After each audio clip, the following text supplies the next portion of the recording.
आज के एपिसोड में अरमान कहता है कि उसने पहले ही चेतावनी दे दी थी कि किसी को चोट लग जाएगी। वह युवराज से पूछता है कि क्या वह ठीक है, लेकिन युवराज उसे टाल देता है। कावेरी सभी को रामलीला की तैयारी करने के लिए कहती है। अभिरा युवराज पर नजर रखती है और चिंतित दिखती है। युवराज इंजेक्शन ढूंढ रहा है। मायरा देख लेती है और पूछती है कि क्या वह इंजेक्शन ढूंढ रहा है। वह चिढ़ाते हुए पूछती है कि क्या वह डॉक्टर है।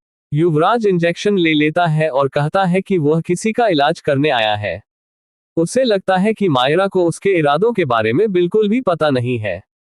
इस बीच कियारा तान्या को बताती है कि अभिर ने उसके लिए अपनी भावनाओं का इजहार कर दिया है।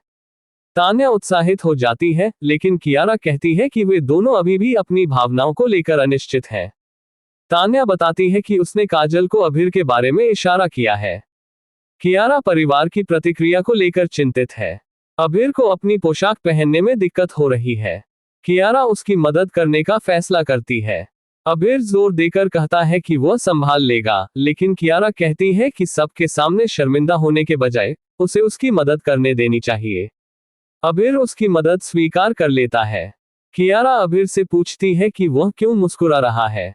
अभिर मजाक में कहता है कि पोद्दार उन्हें साथ देखकर उनके बारे में सोचने लगेंगे। कियारा घबरा जाती है। अभिर उसे शांत रहने के लिए कहता है और कहता है कि वह बस उसे मुस्कुराने के लिए मजाक कर रहा था। कावेरी मायरा, अभिर और अभिरा को परफॉर्म करने के लिए कहती है। पोद्दार परिवार रामलीला का आनंद लेता है। अभिरा तनावग्रस्त दिखाई देती है। अरमान उससे पूछता है कि वह बेचैन क्यों है। अभिरा कहती है कि उसे चिंता है कि कुछ गड़बड़ हो सकती है और अगर ऐसा होता है तो अरमान से स्थिति संभालने के लिए कहती है। अरमान उसे आश्वस्त करता है और उसे शांत रहने के लिए कहता है। नाटक शुरू होते ही पोद्दार अपनी अपनी भूमिकाएं निभाते हैं। संजय अभिर की तारीफ करता है। मनोज कियारा और अभिर को साथ देखता है और संजय कियारा की शादी के बारे में बात करता है। अभिर परेशान होकर वहां से चला जाता है। अभिर, मायरा और अभिर सीता, लक्ष्मण और राम के रूप में मंच पर अभिनय करते हैं।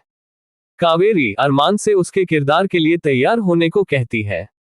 अरमान रिहर्सल शुरू कर देता है। युवराज अभिरा को स्टेज पर देखता है और सोचता है कि उस तक कैसे पहुंचे। अरमान को रिहर्सल करते देख वह एक योजना बनाता है। युवराज अरमान की पोशाक पहनता है और अरमान को बेहोश कर देता है। मंच पर अभिरा को लगता है कि अरमान उसके पास आ गया है। अरमान का वेश धारण किए युवराज अभिरा का हाथ कसकर पकड़ लेता है। अभिरा को कुछ गड़बड़ का आभास होता है और वह समझ जाती है कि वह व्यक्ति अरमान नहीं है। वह मदद के लिए पुकारती है।